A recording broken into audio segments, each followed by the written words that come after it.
Bonjour à tous, bienvenue dans le forum de Girondin TV, une émission placée sous le signe de l'humour avec Alain Baudron de Gold FM. Salut Alain. Pourquoi on va toujours en premier? Bonjour, ça va? Denis Grandjou d'RTL, effectivement. Bonjour tout le monde. On va changer ce rituel. Pourquoi placé sous le signe de l'humour? Parce qu'avant même le clap de départ de cette émission, on a beaucoup souri.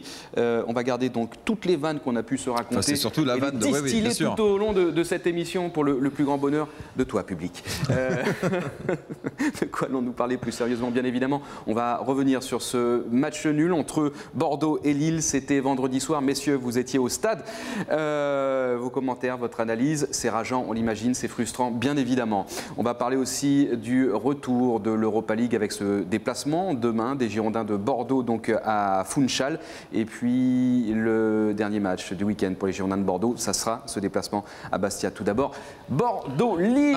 Vendredi soir, c'était au stade Chabandelmas. Vous y étiez. Et comment vous avez vécu cette rencontre, tout d'abord? C'était un peu pluvieux comme soirée, mais c'était agréable. Un temps de ch'ti. Voilà, un temps de ch'ti. Ce qui est rageant, c'est l'égalisation, certes, mais moi, ce qui me fait plus être en colère, c'est que c'était pas une grande équipe de Lille.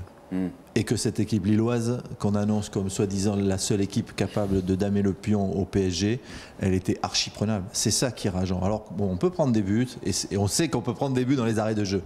Mais contre Lille, sur ce Lille-là, ils m'ont pas impressionné. C'est ça, moi, ça m'énerve. Denis, 90 plus 3, vous avez pris l'antenne sur RTL. Oui. Quel était votre cri? C'était un cri de douleur? Lui, en réalité, il demande l'antenne à la 93e minute parce qu'il sait qu'il se passe quelque chose. Non, mais moi, je vais quand même relativiser. C'est vrai que l'équipe de Lille, a quand même, il faut quand même dire qu'elle a gardé le ballon la plupart du temps, même si c'était pas très productif. Voulu, je suis d'accord, c'était voulu. C'est vrai que c'était voulu.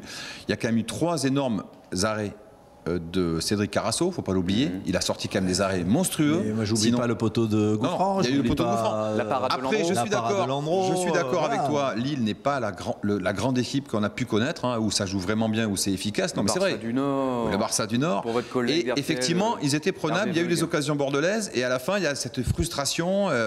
Il suffisait de voir les joueurs quand ils prennent ce but à la 93e, ils avaient tous les bras comme ça, oh là, mais qu'est-ce qui s'est passé? Genre, c'est la fatalité. J'ai peur que cette fatalité-là se transforme en psychose. On a posé la question d'ailleurs à la fin aux joueurs. Il y a peut-être ce côté psychose à 91e, 92e qui risque à force d'occuper leurs esprits. J'espère pas, mais c'est vrai que ce 1-1 finalement, c'est ralent. Ils auraient pu être seconds, les Girondins. Enfin, momentanément. Mais oui, ça fait 17 points. On serait troisième. Ce qui est mieux que. Mais on devrait être leader si on avait pris les 6 points qu'on devait prendre contre Nice, contre Ajaccio. Parce qu'à chaque fois, on a mené au score. Alors, ce qui est aussi embêtant par rapport à ce nul, c'est que Nice et Ajaccio, on se rappelle du contenu. Oui. C'était pas exceptionnel. Bon, match nul, ok. Mais là, contre Lille, le contenu était plutôt intéressant de la part des Bordelais. Même si on a laissé le ballon aux Lillois et on avait décidé de les contrer. Là, le contenu était intéressant. C'était pas un non-match des Bordelais. Ils n'étaient pas fatigués. Ils ont fait de bonnes choses. Et on perd ce point. Moi, c'est encore plus rageant que Nice et Ajaccio. On va reparler du temps additionnel. Mais juste avant, est-ce que finalement, le score du match nul ou le match nul n'est pas légitime au regard des occasions de part et d'autre? Oui. Le nul est finalement quelque part mérité. Mais voilà, moi j'aurais préféré qu'il y ait la concrétisation d'un deuxième but qui aurait été aussi mérité pour les Bordelais. Parce que si on mène 2-0, il n'y a plus de match, c'est terminé. Et on a la possibilité de mener 2-0. On l'a souvent dit ça, on l'a souvent dit. Problème de réalisme offensif. Oui. Et ça devient un mal bordelais. J'ai discuté avec des amis qui n'ont pas vu en fait le match. Mais ils se sont couchés, il y avait 1-0. Et ils se disent, bon, peut-être qu'au réveil, demain matin, il y aura un partout. Il y a plein de gens qui imaginent qu'à la fin, Bordeaux craque. Et c'est vrai que Bordeaux a craqué. C'était vraiment l'ultime occasion. Parce que derrière, il y a le coup d'envoi et l'arbitre siffle la fin du match. Donc c'est vraiment ralent. Ouais. On va appeler ça le syndrome du temps additionnel.